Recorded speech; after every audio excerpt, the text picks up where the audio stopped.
This is the Rolls-Royce Phantom Drophead Coupé. This car is pretty much everything you would expect from a convertible that costs $500,000. It's really big, it's really powerful, and it's really luxurious. In fact, it's one of the best riding cars that we've ever driven here at Car and Driver. But there are a few things about this car that you might not expect. You might not expect just how big it really is. This car is so big that it even makes a tall guy like me look pretty short. I'm almost 6'2", but standing next to this car, you might think I was about 5 feet tall. This car is not just big, it's got a lot of really unique features that you don't find on any other car.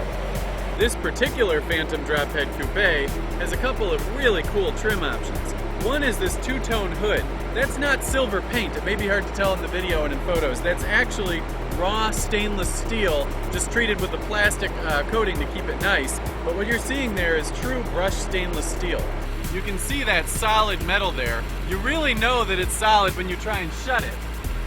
It takes a pretty darn firm slam. I haven't experienced that since a 1978 Volvo 240.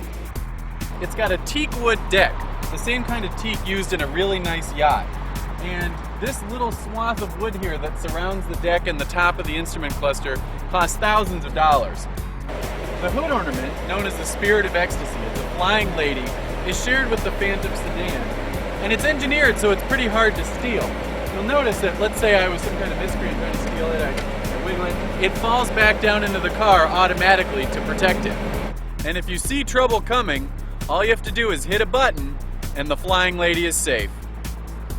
The other sure sign to the masses that you're driving something special are the R logos on the wheels. And as in the Phantom sedan, they stay level even when you're driving. The Phantom Drophead Coupe features what are called suicide doors. They're called that because in theory you could rip the door open while you were driving, barrel roll out of the car and kill yourself. If I had this car, I don't think I'd be trying to kill myself. They look pretty cool. The best part about it is that because it would be pretty hard to reach back and close that door, especially if you're of the age group that typically buys this car, they've equipped it with an automatic closing feature. You simply touch a button and the door closes itself. It's a pretty neat trick. The Phantom shares some of its electrical subsystems with the previous generation BMW 7 Series. That means it has the not great iDrive system. But the system has been improved in the Phantom. You can close the screen and see nothing but a beautiful clock.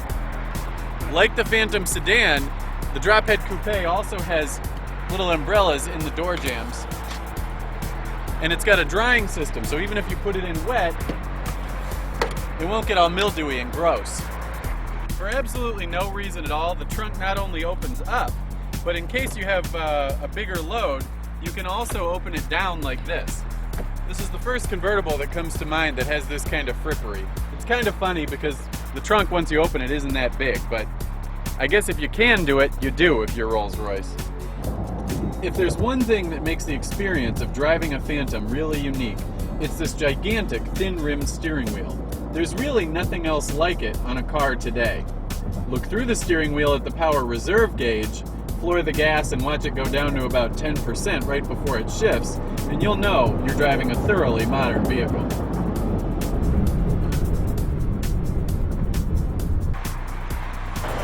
If there's one downside to this car, it's that it's so big and so fabulous that it has a tendency to make the driver look a little bit small behind the wheel. I guess that's why the rich don't have to diet.